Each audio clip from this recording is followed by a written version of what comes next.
क्या आपने कभी सोचा है कि सबसे ज्यादा भरोसेमंद दिखने वाली जगह असल में सबसे ज्यादा रहस्य छुपाई होती है? मैं आपसे एक सवाल पूछना चाहती हूँ। अगर कोई इंसान मासूम लगे, बहुत शांत हो, तो क्या हम उस पर बिना सोचे समझे भरोसा कर सकते हैं? आज की कहानी इसी सोच को चुनौती देती है। इस कहानी में कोई तेज तर्रार जासूस नहीं है, नहीं बंदूक या पीछा करने वाले सीन। यहाँ है एक साधारण सा पादरी जो लोगों को उनके शब्दों से नहीं, उनकी खामोशी से पहचानता है। एक खूबसूरत बगीचा है, जहाँ सब कुछ सुरक्षित लगता है, लेकिन एक ऐसी सच्चाई है जो धीरे धीरे सामने आती है। ये कहानी हमें सिखाती है कि मासूमियत हमेशा सच्चाई नहीं होती। तो चलिए हेडफोन लगाइए, खुद को इस माहौल में डालिए और चलिए एक ऐसी रहस्य की ओर जो शांति के बीच पल रहा है। The secret garden.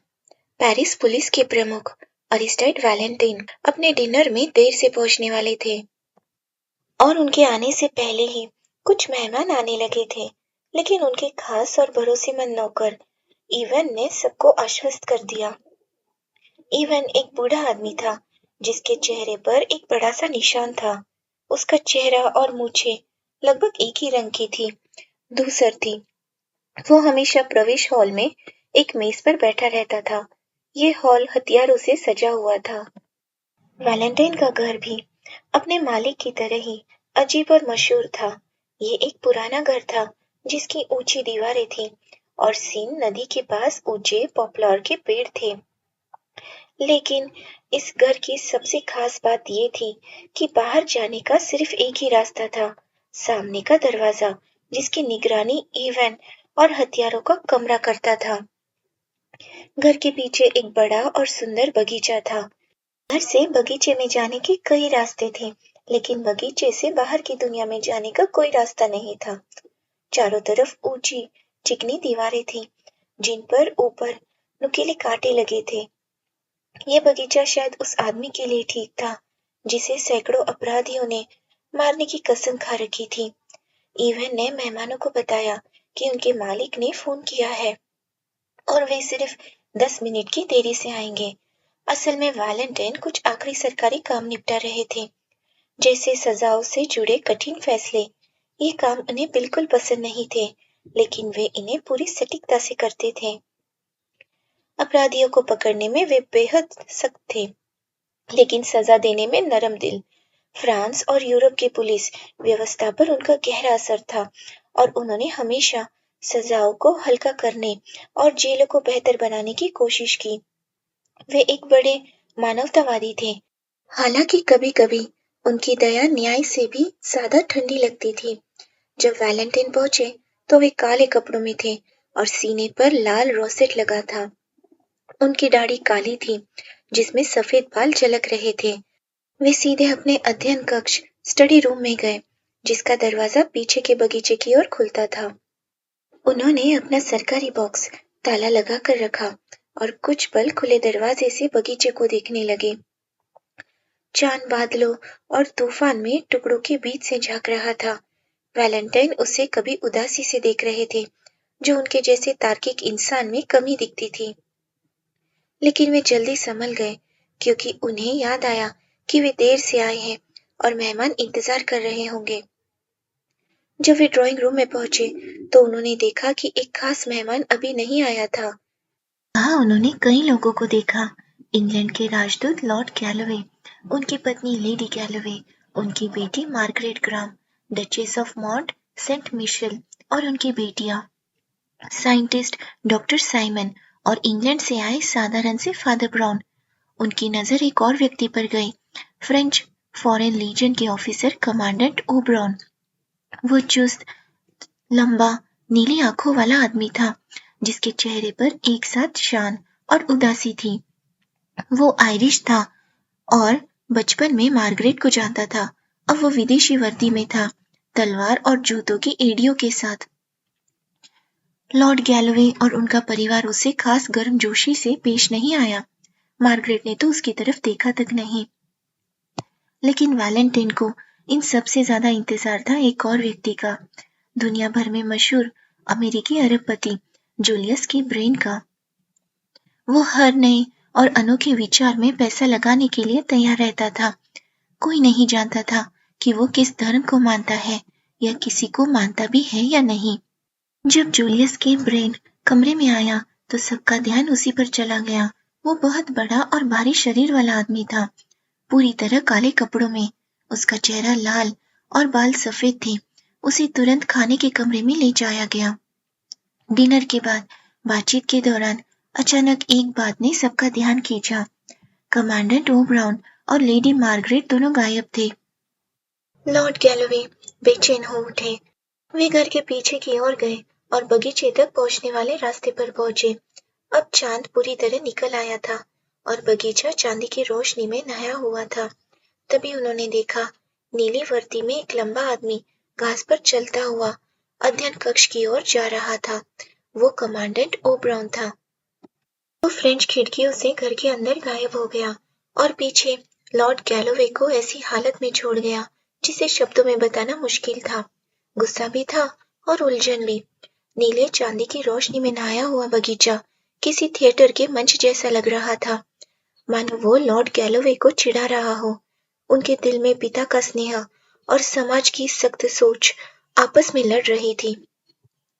आयरिश आदमी की लंबी और आत्मविश्वास भरी चाल उन्हें और ज्यादा गुस्सा दिला रही थी, जैसे वो कोई दुश्मन हो, बेटी नहीं, बल्कि कोई प्रेम प्रतिद्वंदी। चांदनी ने तो उन्हें लगभग पागल सा कर दिया था। उन्हें लगा जैसे वे किसी जादुई प्रेम बगीचे में फंस गए हों। इन बेवकूफी भरे ख्यालों को झटकने के लिए वे खुद से बोलते हुए तेज कदमों से उसके पीछे चल पड़े। चलते चलते उनका पैर घास में किसी पत्थर या पेड़ से टकराया। पहले उन्होंने झुंझलाकर नीचे देखा, फिर दूसरी बार ध्यान से। अगले ही पल चांद और ऊंचे पेड़ों ने एक अजीब दृश्य देखा। एक बुजुर्ग अंग्रेज राजनायिक तेजी से दौड़ता हुआ और जोर जोर से चिल्लाता हुआ। उसकी भारी आवाज सुनकर अध्ययन कक्ष के दरवाजे पर डॉक्टर साइमन का पीला सा चेहरा दिखाई दिया। जैसे ही उसने साफ शब्द सुने, वो सिहर उठा। लॉर्ड गैलोवे चिल्ला रहे थे, घास में एक लाश है, खून से सनी लाश। डॉक्टर साइमन ने कहा, हमें तुरंत वैलेंटाइन को बताना चाहिए। अच्छा हुआ कि वे यही है। और उसी समय महान जासूस वैलेंटाइन अंदर आ गए। शोर सुनकर पहले वे एक मेजबान की तरह चिंतित थे। उन्हें लगा कोई मेहमान या नौकर बीमार होगा, लेकिन जैसे ही उन्होंने खून खराबे की बात सुनी, उनका चेहरा गंभीर और पेशेवर हो गया। चाहे मामला कितना भी भयानक हो, ये उनका काम था। अजीब बात है, वे बोले, बगीचे की ओर तेजी से जाते हुए। मैं पूरी दुनिया में रहस्यों को पीछा किया और अब एक रहस्य मेरे अपने बगीचे में आ बैठा है, लेकिन जगह कहाँ है? वे लॉन पार करते हुए आगे बढ़े। नदी से हल्की धुंध उठ रही थी। कांपते हुए गैलोवे की मदद से वे गहरी घास में पड़ी लाश तक पहुंचे। वो एक बहुत लंबे और चौड़े कंधों वाला आदमी था। वो मुंह के बल पड़ा था। उसकी पीठ पर काले कपड़े थे। उसका सिर लगभग पूरा गंजा था। बस कुछ बुरे बाल ऐसे चिपके थे जैसे गीली घास। उसके चेहरे के नीचे से खून की एक लाल धार निकल रही थी। डॉक्टर साइमन ने गंभीर आवाज में कहा, कम से कम ये हमारे मेहमानों में से तो नहीं है। जांच कीजिए डॉक्टर, वैलेंटाइन ने सख्ती से कहा। हो सकता है वो जिंदा हो। डॉक्टर झुके। शरीर पूरी तरह ठंडा नहीं हुआ है, लेकिन मुझे डर है कि वो मर चुका है। जरा मदद कीजिए, इसे पलटते हैं। उन्होंने शरीर को थोड़ा सा उठाया। उसी पल सच्चाई बेहद डरावनी तरह से सामने आ गई। सिर अलग होकर गिर पड़ा। उसका चेहरा पूरी तरह शरीर से कट चुका था। जिसने उसका गला काटा था, उसने गर्दन भी काट दी थी। यहाँ तक कि वैलेंटाइन भी थोड़ा सिहर गए। वो आदमी गोरिल्ला जितना ताकतवर रहा होगा, उन्होंने बुदबुदाकर कहा। डॉक्टर साइमन ने सिर उठाया। चेहरा ज्यादा खराब नहीं था, भारी, पीला, सूजा हुआ सा, बांस जैसा नाक और भारी पलके। चेहरा किसी क्रूर रोमन सम्राट जैसा लग रहा था। कोई भी उसे पहचान नहीं सका। उसके शरीर के नीचे सफेद शर्ट दिखी जो खून से लाल हो चुकी थी। जैसा कि डॉक्टर साइमन ने कहा, वो उनके समूह का नहीं था, लेकिन वो शायद पार्टी में शामिल होने आया था, क्योंकि उसने वैसा ही पहनावा किया था। वैलेंटाइन जमीन पर बैठ गए और लाश के चारों ओर की घास और मिट्टी को ध्यान से देखने लगे। डॉक्टर ने थोड़ी बहुत मदद की और लॉर्ड गैलोवे बस इधर-उधर देखते रहे। उन्हें बस कुछ टूटी-फूटी टहनियां मिली, जिन्हें वैलेंटाइन ने देखा और फेंक दिया। टहनियां, उन्होंने गंभीरता से कहा, और एक अनजान आदमी जिसका सिर कटा हुआ है, इस लॉन में बस यही है। अचानक सन्नाटा छा गया। तभी घबराए हुए गैलोवे चिल्लाए, कौन है वहां? बगीचे की दीवार के पास कौन है? चांदनी में एक छोटा सा आदमी नजर आया, जिसका सिर शरीर के हिसाब से बड़ा लग रहा था। पल भर को वो किसी भूत जैसा लगा, लेकिन वो वही शांत सा फादर ब्राउन निकला। वो धीरे से बोला, मैं बस कहना चाहता हूँ, इस बगीचे में कोई गेट नहीं है ना? वैलेंटाइन की भौहें सिकुड़ गई। फादर ब्राउन को देखकर वे अक्सर ऐसे ही होते थे, लेकिन वे ईमानदार आदमी थे। आप सही कह रहे हैं, उन्होंने कहा। किसने उसे मारा? ये जानने से पहले हमें ये जानना होगा कि यहाँ वो आया कैसे। फिर उन्होंने सबको आदेश दिए, कोई भी मेहमान अगले दिन दोपहर से पहले घर नहीं छोड़ेगा। नौकर इवन को बुलाया जाएगा। लॉर्ड गैलोवे महिलाओं को शांति से सब बताएंगे और फादर ब्राउन के साथ वैलेंटाइन लाश के पास ही चांदनी में खड़े रहेंगे।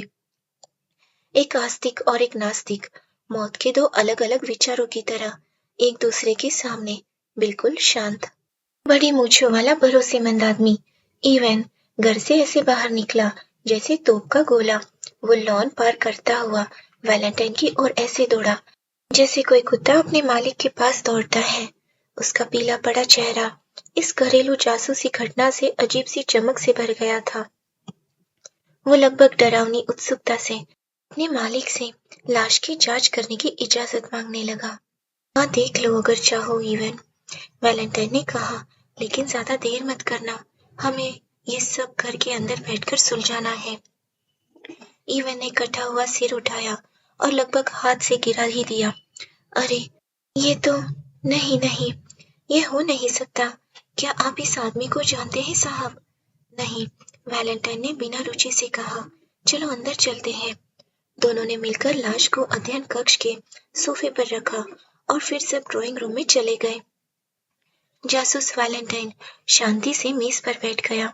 उसके चेहरे पर हड़बड़ी नहीं थी, लेकिन उसकी आंखों में अदालत के जज जैसी सख्ती थी।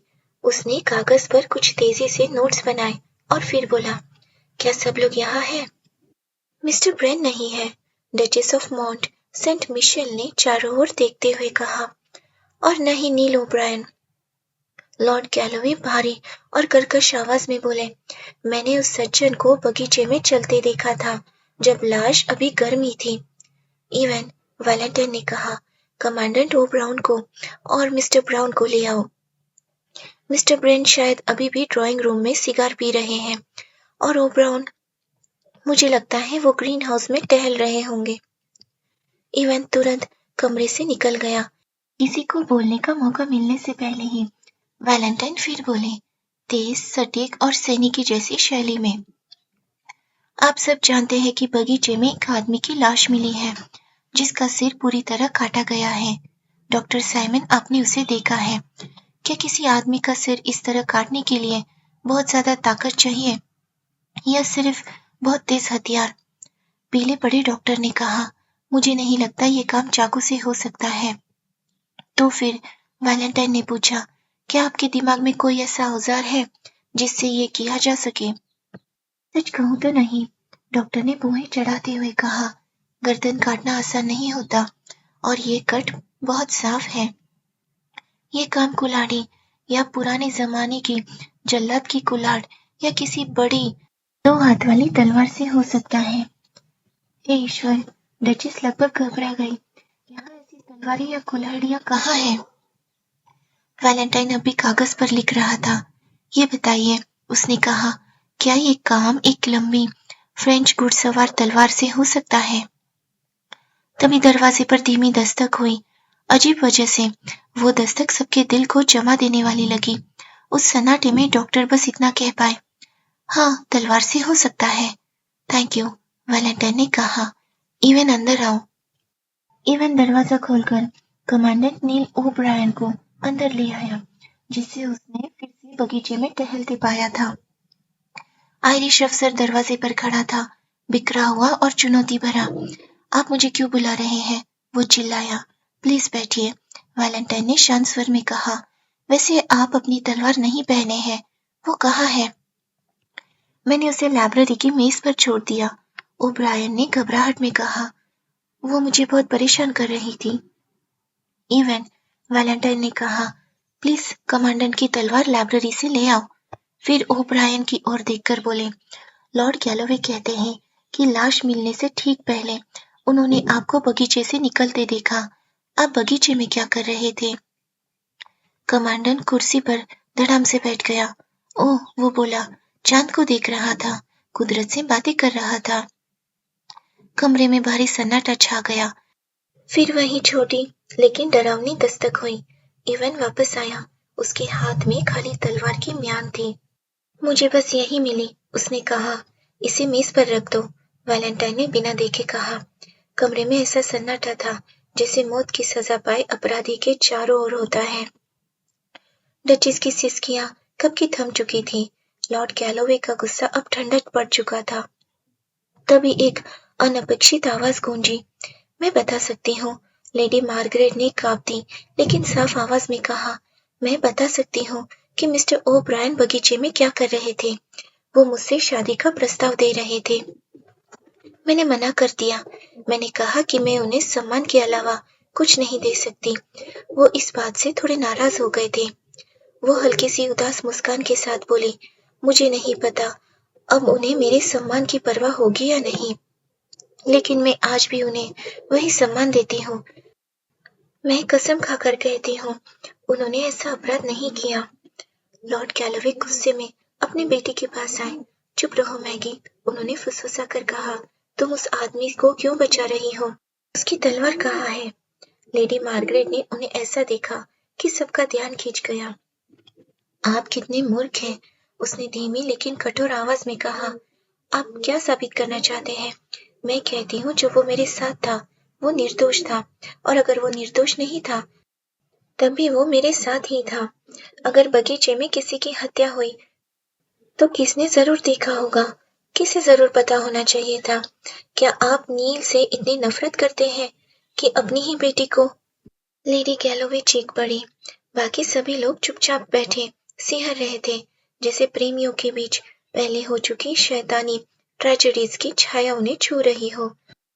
उन्होंने स्कॉटिश कुलीन लड़की और उसका प्रेमी आयरिश साहसी व्यक्ति के गर्वीले सफेद चेहरे देखे, मानो किसी पुराने अंधेरे घर में टंगे चित्र हो। वो लंबा सन्नाटा उन धुंधली ऐतिहासिक यादों से भरा था जिनमें पति मारे गए थे और प्रेमी जहर देने वाले निकलते थे। इसी डरावने सन्नाटे के बीच एक मासूम आवाज बोली, क्या वो सिगार बहुत लंबा था?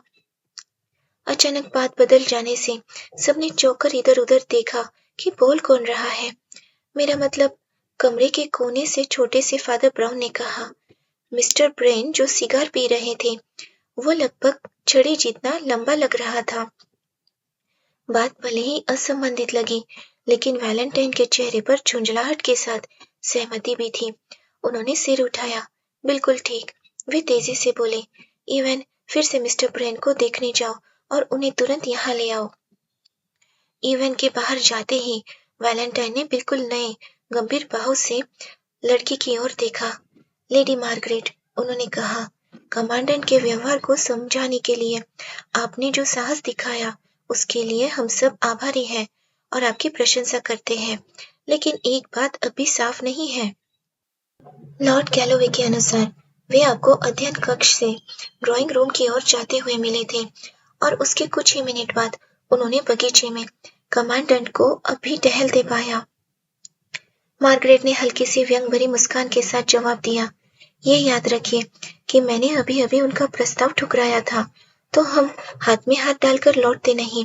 वो सज्जन है, वे पीछे रुक गए और इसी वजह से उन पर हत्या का शक आ गया। उन कुछ पलों में वैलेंटाइन ने गंभीरता से कहा, वो सच में। तभी फिर से दरवाजे पर दस्तक हुई और इवन अपना निशान वाला चेहरा भीतर ले आया। माफ कीजिए साहब, उसने कहा, लेकिन मिस्टर ब्रेन घर छोड़कर जा चुके हैं। चले गए? वैलेंटाइन पहली बार उठ खड़ा हुआ। गायब, भाग गए, उड़न छू हो गए, इवन ने हल्के मजाकिया अंदाज में कहा। उनकी टोपी और कोट भी नहीं है, और सबसे बड़ी बात, मैं बाहर उनके निशान ढूंढने गया और मुझे एक बड़ा निशान मिला। क्या मतलब? वैलेंटाइन ने पूछा। दिखाता हूँ, कहकर इवन लौटा। उसके हाथ में खून से सनी फ्रेंच घुड़सवार तलवार थी।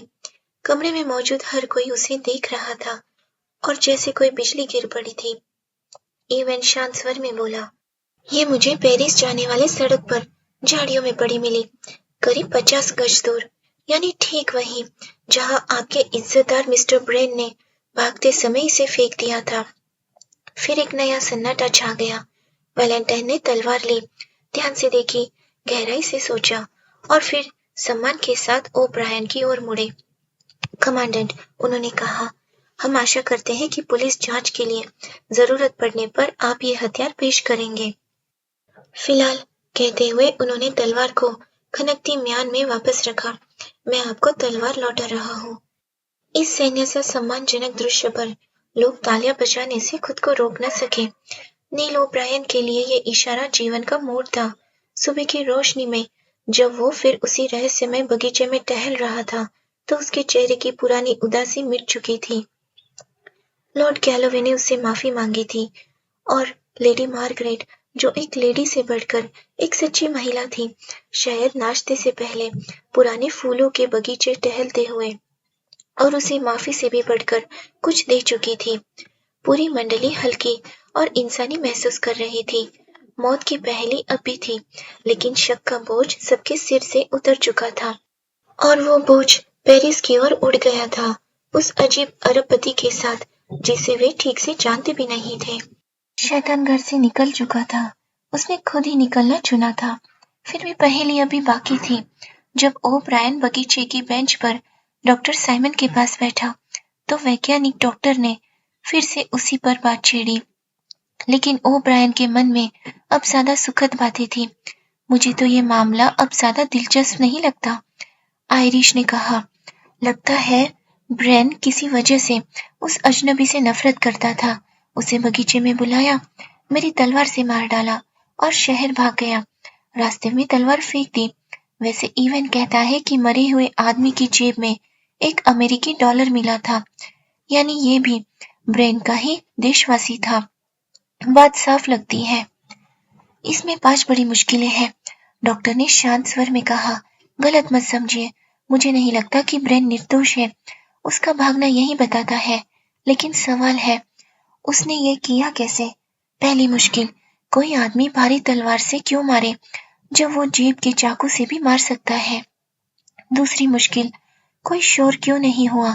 क्या कोई आदमी तलवार लहराते हुए आए और दूसरा चुप रहे? तीसरी मुश्किल, पूरी शाम सामने के दरवाजे पर नौकर पहरा दे रहा था। इस बगीचे में चूहा भी नहीं घुस सकता, वो आदमी अंदर आया कैसे? चौथी मुश्किल, इन्हीं हालात में ब्रेन बाहर निकला कैसे? और पांचवी, नील ने कहा, फादर ब्राउन की तरफ देखते हुए, जो धीरे धीरे पास आ रहा था। वो छोटी सी है, डॉक्टर बोले, लेकिन अजीब है। सिर काटने के बाद भी जगह पर कई वार के निशान थे, यानी वार सिर अलग होने के बाद किए गए। क्या ब्रेन अपने दुश्मन से इतनी नफरत करता था कि चांदनी में उसकी लाश पर तलवार चलाता रहा? भयानक। ओब्रायन सिहर उठा। फादर ब्राउन तब तक आ चुके थे और हमेशा की तरह चुपचाप इंतजार करते रहे। फिर थोड़ी झिझक के साथ बोले, माफ कीजिए, मैं बीच में बोल रहा हूँ, लेकिन मुझे आपको एक खबर देने भेजा गया है। खबर? डॉक्टर साइमन ने दोहराया और चश्मे के पीछे से उन्हें दर्द भरी नजरों से देखा। हाँ, माफ कीजिए, फादर ब्राउन ने शांत स्वर में कहा, एक और हत्या हो गई है। बेंच पर बैठे दोनों आदमी उछलकर खड़े हो गए। और इससे भी अजीब बात यह है, फादर ने रेडोडेंड्रॉन के पौधों की ओर देखते हुए कहा, ये भी वही भयानक तरीका है। एक और सिर काटा गया है। दूसरा सिर ब्रेन की पेरिस वाली सड़क के पास नदी में मिला है। वो अभी खून बहा रहा है, इसलिए लोग मान रहे हैं कि उसने हे ईश्वर! ओब्रायन चिल्ला उठा। क्या ब्रेन पूरी तरह पागल हो गया है? अमेरिका में बदले भी होते हैं, पादरी ने बिना भाव के साथ कहा। फिर जोड़ा, वे चाहते हैं कि आप लाइब्रेरी में आकर उसे देखें। कमांडेंट ओब्रायन बाकी लोगों के साथ जांच की ओर चला। उसका मन उलझा और बीमार सा लग रहा था। एक सैनिक के रूप में उसे ये छुपी हुई बेरहमी भरी हत्याएं बहुत नापसंद थी। ये अंग काटने का सिलसिला कहाँ रुकेगा? पहले एक सिर कटा, फिर दूसरा। इस मामले में उसने कड़वाहट से सोचा, ये सच नहीं था कि 2 सिर एक से बेहतर होते हैं। अध्ययन कक्ष से गुजरते समय वो एक डरावनी समानता देखकर लगभग लड़खड़ा गया। वैलेंटाइन की मेज पर एक और खून से सना सिर छपा हुआ था और वो सिर खुद वैलेंटाइन का था। फिर उसने देखा कि वो सिर्फ एक राष्ट्रवादी अखबार द गिलोटिन की तस्वीर थी, जो हर हफ्ते अपने राजनीतिक विधियों को फांसी के बाद डरावने चेहरे के साथ दिखाता था।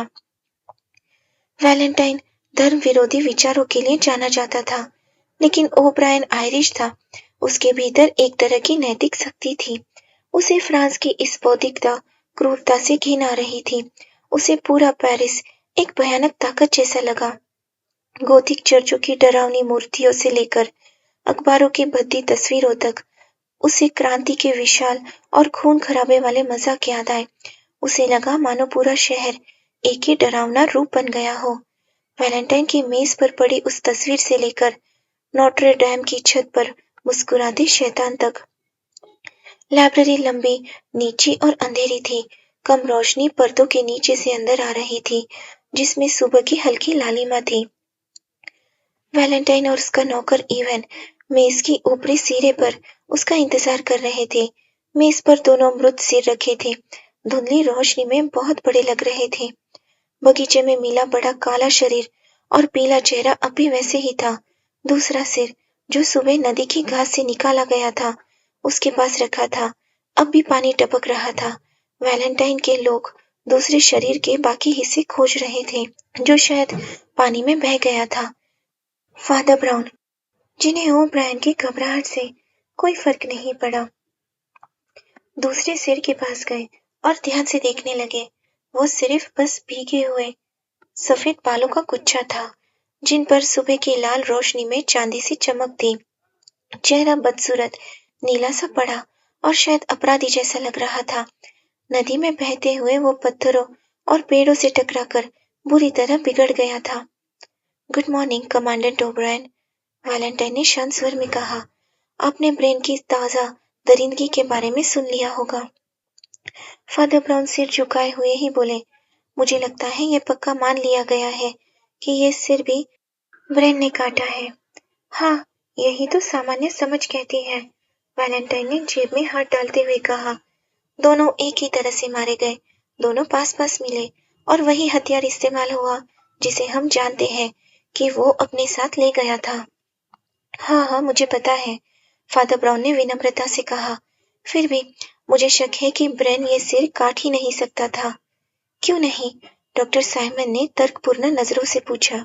डॉक्टर, फादर ब्राउन ने आंखें झपकाते हुए कहा, क्या कोई आदमी अपना ही सिर काट सकता है? मुझे तो नहीं लगता। ओब्रायन को लगा जैसे पूरी दुनिया उलट पलट हो रही है। तभी डॉक्टर झपटते और गीले सफेद बाल हटाए।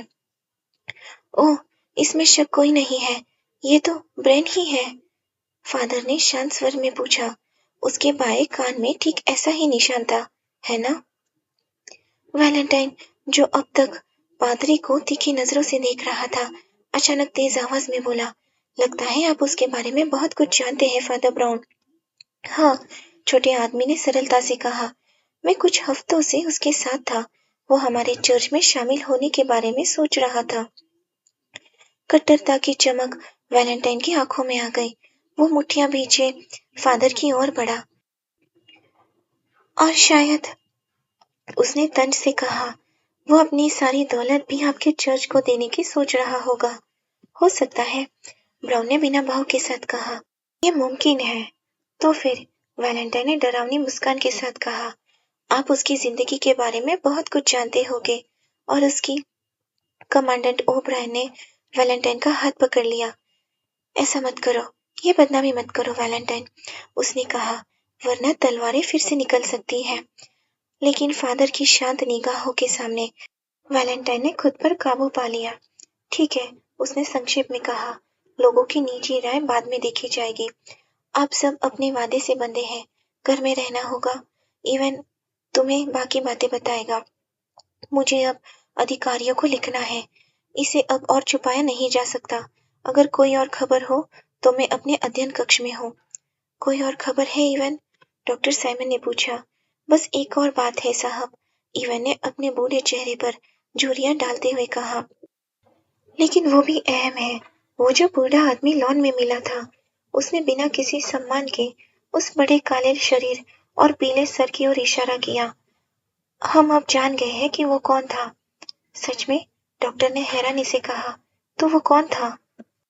उसका नाम आर्नल्ड बेकर था, सहायक जासूस ने कहा। हालांकि वो कई नामों से जाना जाता था। वो एक भटकने वाला बदमाश था और अमेरिका में भी रह चुका था। वहीं ब्रेन ने उस पर चाकू चलाया था। हम उसे ज्यादा नहीं जानते थे क्योंकि वो ज्यादातर जर्मनी में काम करता था। हमने जर्मन पुलिस से संपर्क किया है। लेकिन अजीब बात यह है कि उसका एक जुड़वा भाई था, लुई बेकर। उससे हमारा काफी पाला पड़ा है। दरअसल हमें कल ही उसे गिलोटिन से मरवाना पड़ा। तो सज्जनों, बात थोड़ी अजीब है। जब मैंने उस आदमी को लॉन पर गिरा हुआ देखा तो मुझे जिंदगी का सबसे बड़ा झटका लगा। अगर मैंने अपनी आंखों से लुई बेकर को गिलोटिन पर मरते हुए न देखा होता तो मैं कसम खा लेता कि घास पर पड़ा हुआ आदमी लुई बेकर है। फिर मुझे जर्मनी वाला उसका जुड़वा भाई याद आया और उसी सुराग पर आगे। इवन यहीं रुक गया क्योंकि कोई उसकी बात सुन ही नहीं रहा था। कमांडेंट और डॉक्टर दोनों फादर ब्राउन को देख रहे थे, जो अचानक सख्ती से खड़े हो गए थे और दोनों हाथों से अपनी कनपट्टी पकड़े हुए थे, जैसे किसी तेज और भयानक दर्द में हो। रुको रुको, जरा रुको, वो चिल्लाए। एक मिनट चुप रहो, क्योंकि मुझे आधा सच दिख गया है। क्यों ईश्वर मुझे ताकत देंगे? क्या मेरा दिमाग वो आखिरी छलांग लगाएगा और सब समझ लेगा? हे ईश्वर, मैं कभी सोचने में अच्छा था। एक समय एक्विनास के किसी भी पन्ने को समझ सकता था। क्या मेरा सिर फट जाएगा या सब साफ दिखेगा? मुझे आधा दिख रहा है, बस आधा। उन्होंने अपना सिर हाथों में दबा लिया और ऐसे खड़े रहे जैसे गहरे सोच या प्रार्थना में जकड़ गए हों। बाकी तीनों बस उन्हें हैरानी से देखते रहे। पिछले 12 घंटों के तमाम अजीब घटनाओं के बाद ये भी एक नई विचित्रता थी। जब फादर ब्राउन ने हाथ हटाए तो उनका चेहरा एक बच्चे की तरह शांत और गंभीर था। उन्होंने गहरी सांस ली और बोले, आइए इसे जल्दी और साफ तरीके से निपटा लें। देखिए, यही सबसे तेज तरीका है आपको सच्चाई समझाने का। वो डॉक्टर की ओर मुड़े। डॉक्टर साइमन, उन्होंने कहा, आप तेज दिमाग वाले हैं और आज सुबह आपने इस मामले पर 5 सबसे कठिन सवाल पूछे थे। अगर आप वे सवाल फिर से पूछेंगे तो मैं उनके जवाब दूंगा। साइमन के चश्मे नाक से फिसल गए, लेकिन उन्होंने तुरंत पहला सवाल किया। पहला सवाल यह है, कोई आदमी भारी भरकम तलवार से हत्या क्यों करेगा, जबकि छोटी सी छुरी से भी मार सकता था? छुरी से सिर काटा नहीं जा सकता था और इस हत्या में सिर काटना जरूरी था। फादर ब्राउन ने शांत स्वर में कहा। क्यों? ओब्रायन ने दिलचस्पी से पूछा। अगला सवाल, फादर ब्राउन ने कहा। दूसरा, आदमी ने चिल्लाया क्यों नहीं? डॉक्टर ने पूछा। बगीचे में तलवार चलाना कोई आम बात नहीं है। टहनिया, फादर ने उदास स्वर में कहा और उस खिड़की की ओर देखा जो हत्या की जगह की ओर खुलती थी। किसी ने उन टहनियों पर ध्यान नहीं दिया। वे वहां क्यों पड़ी थी? पेड़ों से इतनी दूर। वे टूटी नहीं थी, काटी गई थी। हत्यारे ने तलवार से कुछ करतब किए, जैसे हवा में टहनी काटना। दुश्मन जब झुककर देखने लगा, तभी एक शांत वार हुआ और सिर गिर गया। ठीक है, डॉक्टर ने धीरे से कहा, यह बात तो समझ में आती है, लेकिन अगले 2 सवाल किसी को भी उलझा देंगे। फादर खिड़की की ओर देखते हुए चुप रहे। आप जानते हैं कि बगीचा पूरी तरह बंद था, डॉक्टर बोले। तो वो अजनबी आदमी अंदर आया कैसे? बिना मुड़े फादर ब्राउन बोले, बगीचे में कभी कोई अजनबी था ही नहीं। कुछ पल की खामोशी के बाद इवन जोर से हंस पड़ा। ओह, वो बोला, तो कल रात हमने जो मोटा ताजा शव सोफे पर घसीटा था, वो बगीचे में आया ही नहीं था। बगीचे में आया? ब्राउन ने सोचते हुए दोहराया। नहीं, पूरी तरह नहीं। अरे भाई, साइमन चिल्लाए, आदमी या तो बगीचे में आता है या नहीं आता। जरूरी नहीं, फादर ने हल्की मुस्कान के साथ कहा। अगला सवाल डॉक्टर। मुझे लगता है आप बीमार हैं, डॉक्टर ने झुंझला कर कहा। लेकिन ठीक है, अगला सवाल। ब्रेन बगीचे से बाहर कैसे गया? वो बगीचे से बाहर गया ही नहीं, फादर ने कहा। नहीं गया? साइमन फट पड़े। पूरी तरह नहीं, ब्राउन ने दोहराया। साइमन ने गुस्से में मुट्ठियां भींच ली। आदमी या तो बाहर जाता है या नहीं जाता, वो चिल्लाए। हर बार नहीं, फादर ब्राउन बोले। डॉक्टर साइमन गुस्से में खड़े हो गए। मेरे पास इस बेकार की बातों के लिए समय नहीं है, उन्होंने कहा। अगर आप दीवार के इस तरफ या उस तरफ का फर्क नहीं समझते, तो मैं आगे बात नहीं करूंगा। डॉक्टर, फादर ने बहुत नरमी से कहा, हम हमेशा से अच्छे रहे हैं, पुरानी दोस्ती के नाम पर ही सही। प्लीज अपना पांचवा सवाल बताइए। साइमन कुर्सी पर बैठ गए और संक्षेप में बोले, सिर और कंधों पर अजीब ढंग से वार किए गए थे। लगता है ये मौत के बाद हुआ। हाँ, स्थिर खड़े पादरी ने कहा, ये जानबूझकर किया गया था, ताकि आप वही एक गलत बात मान ले जो आपने मानी, ताकि आप ये मान ले कि सिर उसी शरीर का था। ओब्रायन के दिमाग में अजीब सी डरावनी कल्पनाएं दौड़ गई, जैसे घोड़े, आदमी, मछली, औरतें।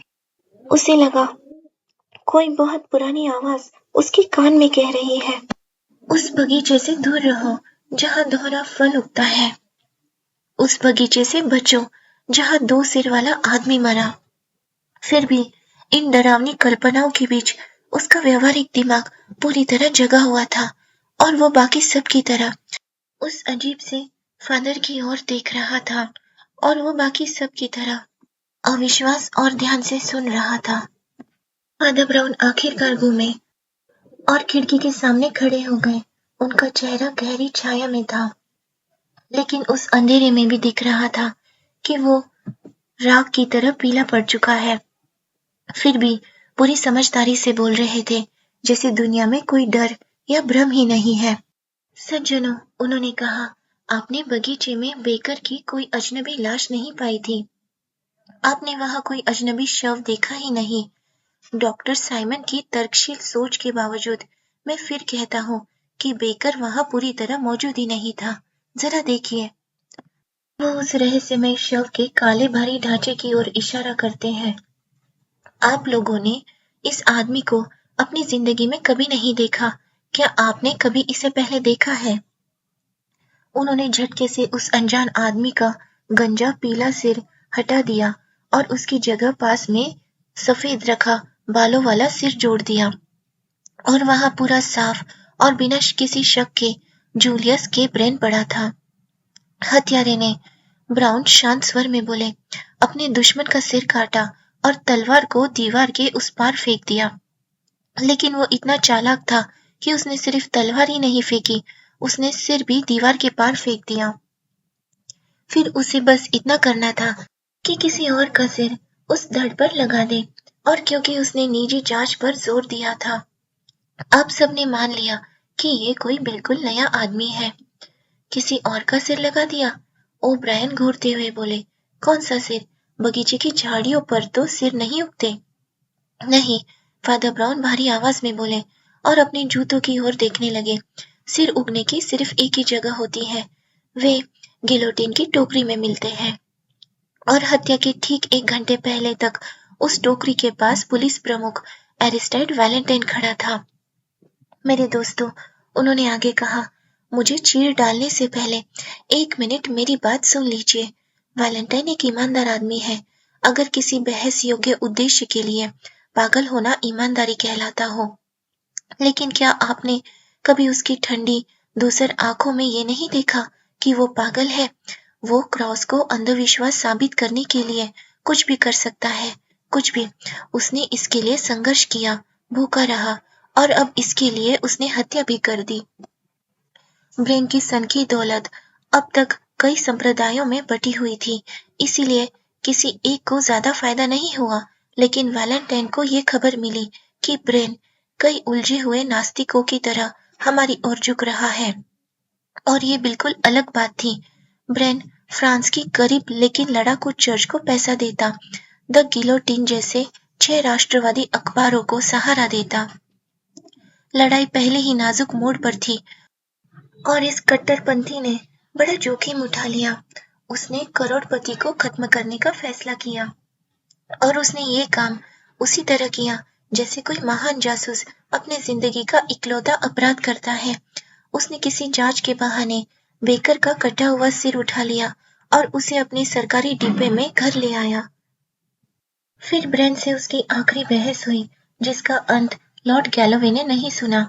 उसके बाद वो उसे बंद बगीचे में ले गया, तलवारबाजी की बातें की, टहनियों और तलवारों से समझाया, और यही दागदार वाले चेहरे।